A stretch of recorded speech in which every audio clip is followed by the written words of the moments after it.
नमस्कार दोस्तों, स्वागत है आपका आज के इस वीडियो में। दोस्तों, जैसा कि आप जानते हैं कि हम जॉब करते हुए अपने पीएफ अकाउंट से पैसा निकाल सकते हैं और जॉब करते हुए पीएफ अकाउंट से पैसा निकालने के लिए हमें एडवांस क्लेम करना पड़ता है। लेकिन एडवांस क्लेम करने के लिए हमें एडवांस रीज़न को सिलेक्ट करना पड़ता है। एडवांस रीज़न का मतलब होता है वो कारण जिस कारण के चलते हम अपने पीएफ अकाउंट से पैसा निकाल रहे हैं, उस कारण को एडवांस रीज़न कहते हैं। और पीएफ अकाउंट में कई सारे एडवांस रीज़न अवेलेबल है और इन्हीं एडवांस रीज़न पर यह निर्भर करता है कि आप कितनी बार एडवांस क्लेम कर पाएंगे और एडवांस क्लेम के जरिए आपको कितना पैसा मिलेगा। ये दोनों बातें एडवांस रीज़न पर ही निर्भर करती है। इसलिए हर एक पीएफ मेंबर्स को ये पता होना चाहिए कि किस एडवांस रीज़न के जरिए हम कितनी बार एडवांस क्लेम कर सकते हैं और किस एडवांस रीज़न के जरिए एडवांस क्लेम करने पर हमें कितना पैसा मिलेगा। हर एक पीएफ मेंबर्स को ये दो बातें पता होना चाहिए।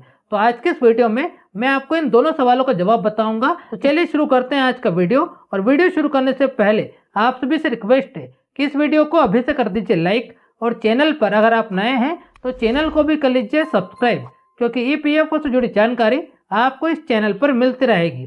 दोस्तों, अगर बात करें इस सवाल के बारे में कि किस एडवांस रीज़न के जरिए कितनी बार एडवांस क्लेम कर सकते हैं और कितना पैसा निकाल सकते हैं, तो देखिए, इस सवाल का जवाब बताने से पहले तो मैं आपको बता दूं कि अभी कुछ समय पहले ईपीएफओ ने एडवांस क्लेम को लेकर कुछ बड़े अपडेट किए हैं, जिन अपडेट के आने के बाद अब से एडवांस रीज़न के जरिए एडवांस क्लेम करने के रीज़न और पैरामीटर बदल चुके हैं। ईपीएफओ ने कई सारे अपडेट्स किए हैं, जैसे कि पहला अपडेट ये किया है कि पीएफ अकाउंट में जितने भी एडवांस रीज़न अवेलेबल है उन सभी एडवांस रीज़न को ईपीएफओ ने 3 कैटेगरी में डिवाइड कर दिया है। जैसे कि पहली कैटेगरी होगी एसेंशियल कैटेगरी, दूसरी कैटेगरी होगी हाउसिंग और तीसरी कैटेगरी होगी स्पेशल सर्कमस्टांसेस।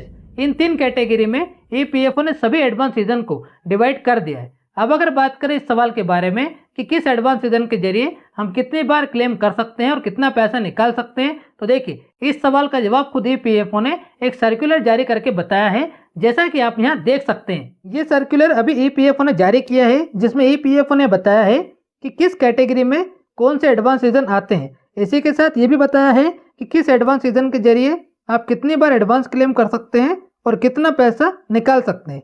जैसे कि यहाँ लिखा है, पहली कैटेगरी के जो एडवांस रीज़न है वो है इलनेस, एजुकेशन और मैरिज।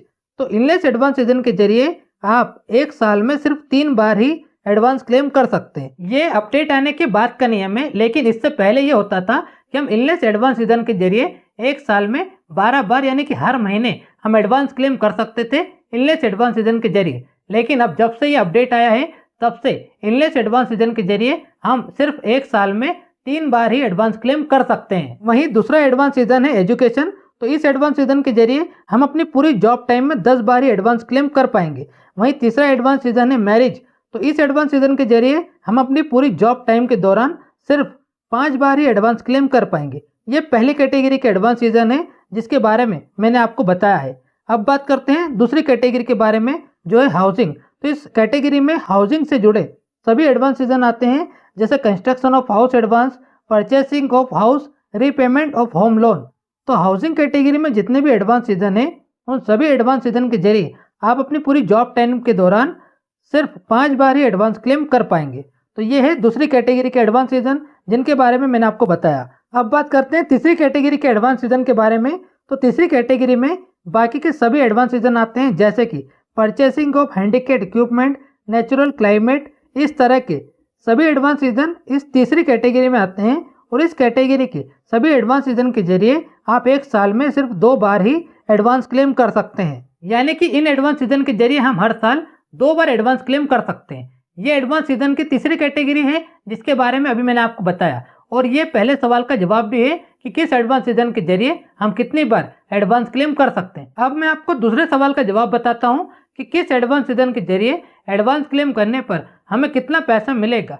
तो देखिए, इस सवाल का जवाब ये है कि ईपीएफओ ने भले ही सभी एडवांस रीज़न को अलग अलग कैटेगरी में डिवाइड कर दिया है और सभी एडवांस रीज़न के जरिए एडवांस क्लेम करने की लिमिट को अलग अलग कर दिया है, लेकिन ईपीएफओ ने सभी एडवांस रीज़न के जरिए जो पैसे मिलने की लिमिट है उसे एक जैसा रखा है। यानी कि आप किसी भी एडवांस रीज़न के जरिए अगर एडवांस क्लेम करेंगे तो आपको आपके पीएफ अकाउंट के पीएफ फंड का 75% जितना ही अमाउंट मिलेगा। और ये बात मैं नहीं कह रहा हूँ, बल्कि ये बात खुद ही पीएफ ने बताई है कि अगर आप किसी भी एडवांस रीज़न के जरिए एडवांस क्लेम करते हैं तो आपको 75% जितना अमाउंट ही मिलेगा। यानी कि आपके पीएफ अकाउंट के पीएफ फंड में जितना भी पैसा जमा है उस पूरे पैसे का 75% जितना अमाउंट एडवांस क्लेम करने पर आपको मिल जाएगा। और ये है दूसरे सवाल का जवाब जो मैंने अभी आपको बताया। बाकी आज के इस वीडियो में सिर्फ इतना ही। उम्मीद करता हूँ दोस्तों इस वीडियो के जरिए बताई गई जानकारी आपको पसंद आई होगी और वीडियो भी आपको पसंद आया होगा। वीडियो अगर आपको पसंद आया हो तो लाइक ज़रूर करें और चैनल पर अगर आप नए हैं तो चैनल को भी सब्सक्राइब जरूर कर लें, क्योंकि ईपीएफओ से जुड़ी जानकारी आपको इस चैनल पर मिलती रहेगी।